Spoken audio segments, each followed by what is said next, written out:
प्रयास संस्था की तरफ से न्यू काजोड़ा एरिया के गरीब बच्चों के बीच pen, pencil, rubber, bag, cutter, copy बांटी गई। इसके साथ ही महामारी को ध्यान में रखते हुए मास्क और सैनिटाइजर भी बांटा गया ताकि बच्चे इस महामारी से बच सके।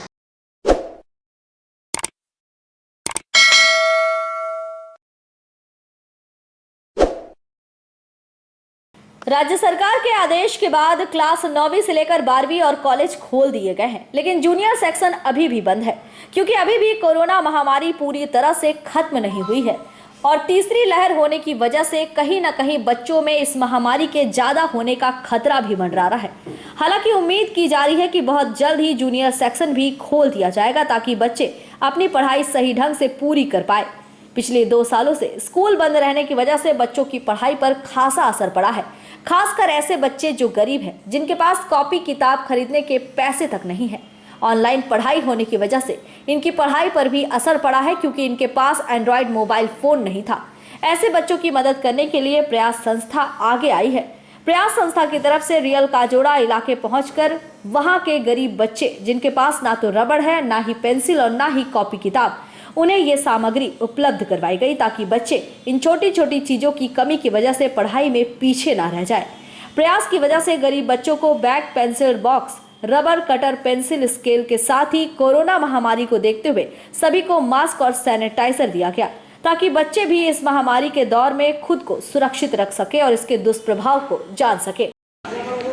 आज किस उद्देश्य से कार्यक्रम आयोजित की गई है? जी, जैसा कि आप लोग जानते हैं कि बंगाल सरकार जो है वो स्कूल धीरे धीरे खोल रही है। ये हम लोग इस बात का समर्थन भी करते हैं क्योंकि पिछले 2 साल से बच्चों की पढ़ाई नहीं हो पा रही थी। तो अभी फिलहाल हम लोग उम्मीद कर रहे हैं कि शायद धीरे धीरे करके छोटे छोटे जो बच्चे हैं हमारे, उनका भी स्कूल खोल दिया जाए। सरकार के साथ अनुरोध भी करते हैं। तो यहाँ पे कुछ ऐसे बच्चे हैं जो 2 साल पहले स्कूल जाते थे बट अब किसी कारणवश कोरोना के कारण जा नहीं पा रहे हैं। उन लोगों का पढ़ाई का सारा जो मटेरियल है वो सब खराब हो चुका था और ख़त्म भी हो चुका था। तो हम लोग रानीगंज में भी बहुत सारे जगहों पर जाकर वहाँ के बच्चों को पढ़ाई से संबंधित जो बैग, कॉपी किताब, पेन, पेंसिल ये सब डिस्ट्रीब्यूट किए थे। और यहाँ काजरा में भी हमारे जो मेंबर्स थे उन लोग का भी अनुरोध था कि यहाँ भी बहुत सारे ऐसे ज़रूरतमंद बच्चे हैं जो कोरोना के कारण प्रभावित हुआ, उनका पढ़ाई भी प्रभावित हुआ और आर्थिक रूप से वो सक्षम भी नहीं है कि फिर से वो ये सारी चीज़ खरीद सके। तो उसी को ध्यान में रखते हुए हमारी संस्था प्रयास ने ये कोशिश किया है कि यहाँ के बच्चों को जितना हो सके हम लोग अपनी तरफ से सहायता करें। बच्चों को क्या क्या प्रदान किया गया? जी, यहाँ पे बच्चों को हम लोगों ने बैग, पेंसिल, रबर, इसके अलावा चॉकलेट, बिस्किट, यही सब हम लोगों ने दिया। मास्क, कोरोना को ध्यान में रखते हुए मास्क वितरण किया है ताकि वो कोरोना के प्रति जागरूकता को बनाए रखें। कितने बच्चों के बीच ये सामग्री बिक्री हुई? यहाँ लगभग 145 के आसपास लिस्ट आया था हमारे पास, जिनको हम लोगों ने दिया है। अभी ये प्रोग्राम और भी जारी रहेगा। कल काजरा के ही किसी और एरिया में जाके हम लोग ये कार्यक्रम को कंटिन्यू करेंगे।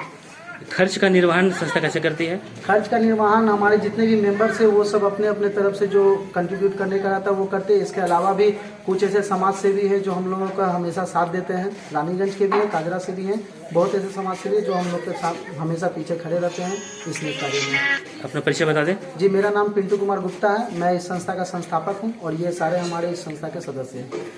रानीगंज से सम्राट दास की रिपोर्ट, पीबी न्यूज।